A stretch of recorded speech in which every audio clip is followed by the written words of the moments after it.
Hai, kembali lagi di SCP TV bareng Pak Mania. Nah, kali ini ya, saya mau bahas mengenai pagar laut, ya kan. Jadi pagar laut ini ada di sepanjang 30 kilometer lebih, bayangin tuh, 30 kilometer. Ini siapa yang buat gitu loh. Ini kayak kayak apa ya? Kayak peradaban alien kali ya. Kenapa saya bilang kayak begitu? Karena ini jadi misteri. Gak ada yang mau ngaku siapa pemiliknya. Sedangkan ya setelah diketahui dan viral, banyak pihak yang membuat seolah-olah itu adalah dibangun oleh masyarakat secara swadaya. Dan hal itu udah diungkapkan oleh seseorang yang mengaku katanya bagian dari masyarakat itu sendiri, atau mungkin dikatakan sebagai aktivis ya. Yang kedua juga diutarakan oleh Abu Janda. Nah, Abu Janda itu ya maklum lah, dia kan influencer ya. Tapi yang paling aneh adalah apa? Sikap dari KKP, Kementerian KKP ini seolah-olah nggak mengetahui sama sekali. Padahal waktu itu saya juga pernah lihat di media sosial, itu sampai ada katanya, sertifikasi HGB-nya. Widih, kok bisa gitu loh, ya, laut nih, tapi ada sertifikat HGB. Lah, gimana ceritanya? Berarti apakah mungkin sudah dipersiapkan? Ya nggak tahu juga sih. Jadi pagar laut itu akan seolah-olah nantinya itu jadi pembatas atau mungkin nanti menjadi area yang akan dibangun. Tapi yang jadi menarik adalah gini, ada penelusuran yang dilakukan, ya kan. Kemudian mengatakan bahwa itu adalah bagian dari kepemilikan PIK 2 atau PIK gitu loh.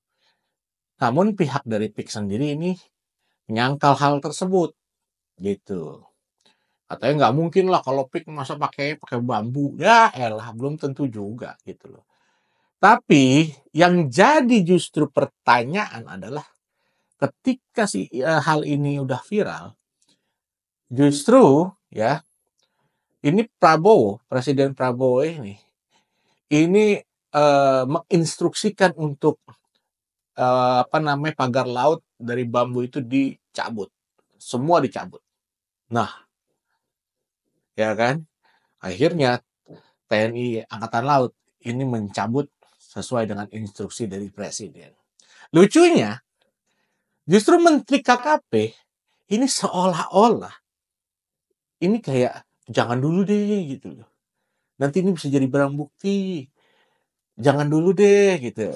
Ini harus ditelusurin dulu punya siapa. Ini menteri ini bodoh apa bagaimana ya? Karena apa? Kalau jadi barang bukti ya ini kan udah viral, udah banyak di media sosial mengenai video-video pagar laut ini. Justru saya mengira ini kok berani banget ini menteri gitu loh. Menteri ini seolah-olah berlawanan dengan sikap dari Prabowo yang menginstruksikan mencabut pagar laut itu. Nah, ternyata mungkin nggak bisa disalahkan juga gitu loh menteri itu. Justru kita tuh harusnya nanya sama itu menteri. Menteri KKP ini nganggap presidennya siapa? Prabowo kah atau masih Jokowi gitu loh. Ya kan? Ini kok lucu gitu loh. Dikala semua menteri tunduk dan patuh sama instruksi Prabowo, ada satu dikucuk-kucuk kan. Seolah-olah ntar dulu dah, gini dah.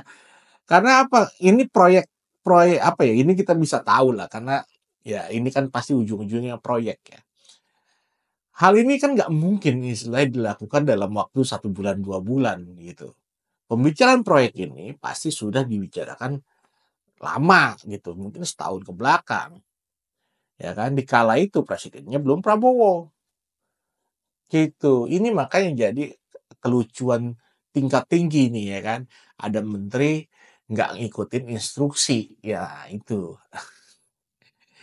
Coba harusnya kita tag nih, kita tanyain nih, "Pak Menteri masih nganggap, Prabowo ini sebagai presiden nggak?" Gitu. Kalau misalkan nganggap presiden, harusnya udah no comment gitu, nggak usah ada, ini beginilah, ini begitulah, nggak ada itu. Justru dengan sikap dia seperti itu malah jadi pertanyaan besar, gitu.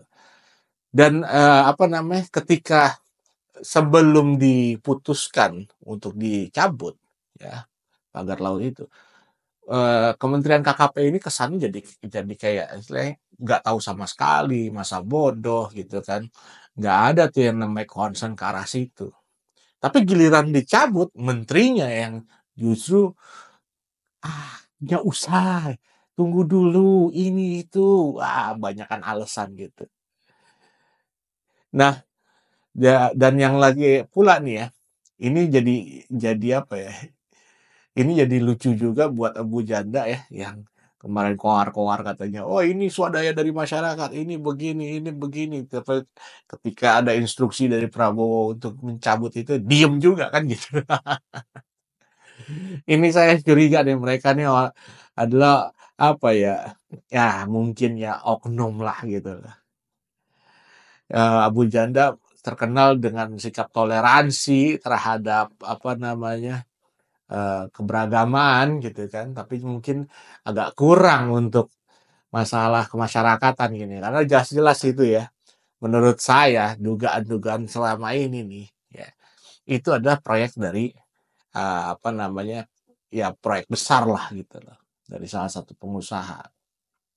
Tapi kok masih berpihaknya sama pengusaha gitu. Karena kalau misalkan itu memang adalah, hasil dari swadaya masyarakat, masyarakat ini juga ketika ada instruksi untuk dicabut pagar laut itu pada tenang-tenang aja. Nggak ada tuh yang gusar, nggak ada tuh yang istilahnya, "Wah jangan ini begini." Karena memang pada esensinya pagar laut itu ya, justru bisa dibilang itu mengganggu atau memperlambat kinerja dari para nelayan.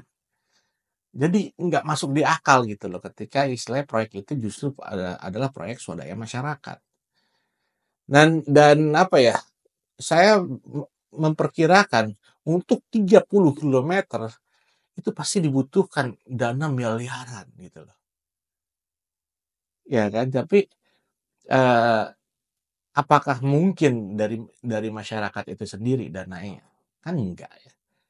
Jadi buat saya ini masih ada, bambu di balik pagar gitu loh, ya kan. Pasti istilahnya apa ya, ada ada orang di belakang ya kan, yang istilahnya memang mau mempermainkan proyek ini. Tapi karena memang nggak ada yang muncul, nggak ada yang mau mengakui, ya udah bener, lebih baik dicabut gitu. Rugi-rugi dah tuh sampai miliaran begitu, belum bayar orang pak untuk pasangnya, belum solarnya, belum bambunya gitu, belum makan siangnya mungkin kan, atau mungkin makan siangnya gratis kan gitu. Tapi ini menjadi satu pelajaran besar bahwa hati-hati ya, banyak mungkin warisan-warisan dari apa ya, proyek-proyek yang memang harusnya itu nggak diperbolehkan tapi justru dijalankan. Menurut saya, udah saatnya kita melek, ya kan, udah saatnya kita buka mata dan kita perhatikan mana yang memang, merupakan keberpihakan ke rakyat atau justru merugikan masyarakat.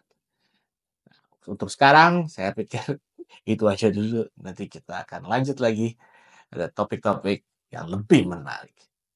Terima kasih.